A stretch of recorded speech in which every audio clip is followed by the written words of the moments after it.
Voici une vidéo qui va intéresser pas mal de monde. Ça sera sur tout ce qui concerne les étirements et surtout les études, en espérant que je réponds à toutes les questions concernant le sujet. Donc, avant qu'on commence, pourquoi est-ce que les gens s'étirent?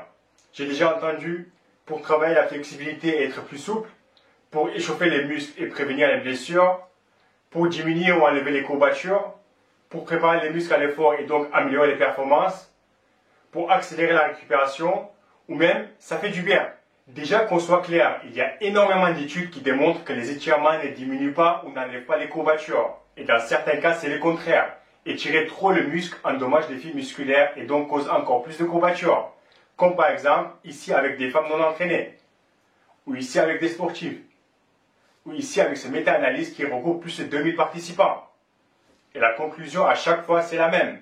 Rien ne peut diminuer ou enlever les courbatures, et encore moins les étirements.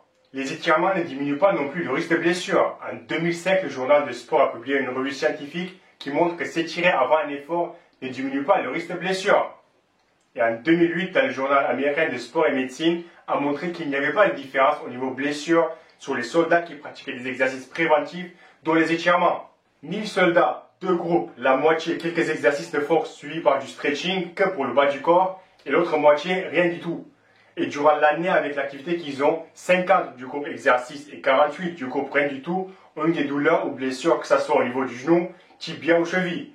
Donc les étirements n'influencent pas sur les blessures. Des chercheurs de l'université Simon Fraser ont réalisé une nouvelle étude très importante sur les étirements avant une course, avec plus de 2700 participants.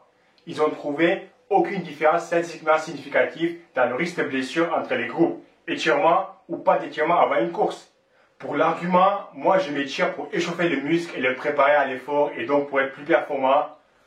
Déjà pour la partie échauffement, pas besoin d'études pour savoir que tu ne peux pas étirer un muscle pour l'échauffer. C'est totalement débile. Une énorme étude scientifique réalisée en 2011 par Kay et al. Qui ont trouvé que l'étirement avant l'exercice n'avait aucun effet significatif sur la performance.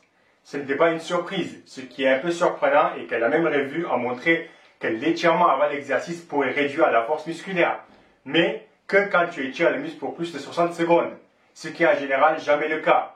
Mais sache que étirement normal, aucun effet sur la force et performance, étirement pour plus de 60 secondes, effet négatif.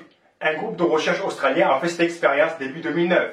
Ils ont rassemblé quelques athlètes et testé leur sprint avec ou sans étirement entre les sprints. Donc ils ont pris 2 groupes, échauffement classique, un sprint, 4 minutes de récupération. Pendant ce temps de récupération, un groupe assis rien faire, l'autre groupe étirement, puis un sprint. Et ils ont répété ce protocole plusieurs fois. Les résultats ne s'étiraient pas avant ce genre d'exercice explosif. Alors s'étirer avant le sport n'est pas bon pour s'échauffer, n'est pas une bonne idée pour la performance et n'a pas de conséquences sur les blessures. S'étirer après l'effort n'aide pas avec les courbatures ni la récupération. Alors à quoi ça sert réellement les étirements? Je tourne cette vidéo en mai 2018 et donc pour l'instant les étirements servent strictement à être plus souple et dans certains cas sur le court terme, soulager certains types de douleurs au niveau de la nuque et du dos. Et bien sûr, il ne faut pas aussi oublier, ça te relâche et donc ça te fait du bien. Donc si tu es raide et donc ton objectif est d'être un peu plus souple, ce n'est pas une mauvaise idée. Étire-toi et idéalement pendant tes jours de repos. Tu prends 5-10 minutes et t'étires chaque groupe musculaire 30 à 40 secondes. 2 fois par semaine suffit largement.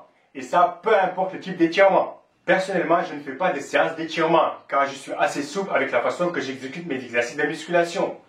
Je travaille avec amplitude complète sur tous les exercices, ce qui me permet de ne pas être raide et assez souple pour pouvoir bouger dans tous les sens correctement. Après, si je veux être encore plus souple pour pouvoir faire par exemple le grand écart ou pouvoir toucher mes orteils et jambes tendues, alors dans ce cas, j'ai besoin de faire des étirements. Ça doit être la même chose pour vous. Si vous vous entraînez correctement et vous n'êtes pas raide, pas besoin de faire des séances d'étirement. Par contre, si vous êtes raide, c'est-à-dire que vous ne pouvez pas faire ça, ou le squat éguerre, ou développer ou tirage nuque sans problème, alors vous êtes raide.